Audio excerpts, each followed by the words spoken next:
Moi, j'ai des problèmes dans le haut du corps et c'est lié certainement à la posture de la harpe qui est complètement asymétrique. Et c'est aussi un instrument qui est très lourd, donc on a un appui sur l'épaule droite qui fait que certainement on se tord.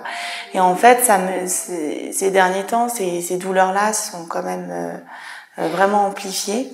Et après ces douleurs, ça me déclenche aussi des migraines ophtalmiques. Alors, un des bienfaits du rolfing pour les musiciens, quand ils font leur séance de rolfing, c'est déjà de faciliter leur posture par rapport à leur instrument, ou en général leur posture gravitaire, mais ensuite c'est de travailler avec eux quand ils sont à leur instrument.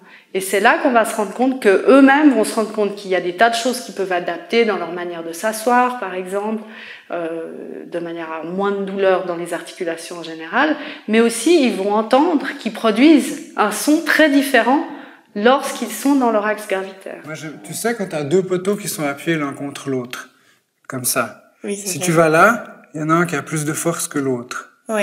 Alors moi, j'aimerais que tu cherches un équilibre entre une orientation dans l'espace où toi, ton vecteur d'organisation, cette fois, il va se passer là, c'est central, t'as ton épaule droite. Pourquoi? Vous allez me dire, mais pourquoi cette indication sur la gravité? Ben, tout simplement parce que quand je bouge, c'est-à-dire quand je respire, quand je suis en train de vous parler maintenant, il y a un pré-mouvement. C'est-à-dire qu'avant que je vous parle ou avant que je lève le bras, il y a un pré-mouvement qui est celui de l'organisation gravitaire. Donc du coup, en travaillant sur l'avant du mouvement mécanique, je touche au plus profond ce qui est le premier temps de l'organisation d'un mouvement.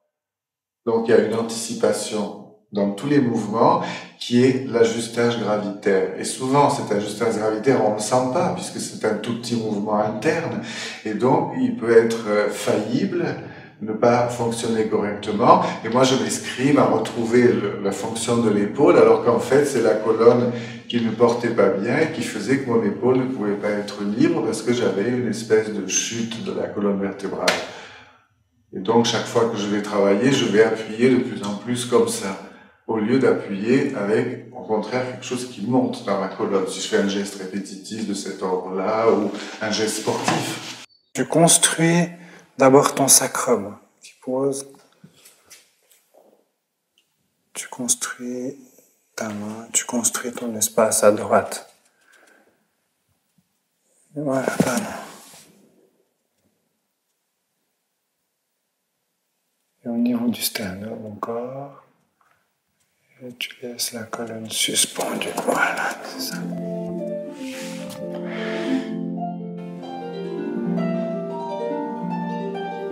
C'est vrai qu'aujourd'hui, c'était assez différent des autres séances de rolfing parce que je suis venue aussi avec mon instrument, en fait.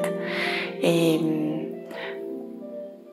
en fait, c'est très différent de ce que je pensais. Je pensais, moi, qu'il fallait plutôt avoir une position très stable et limite bloquée.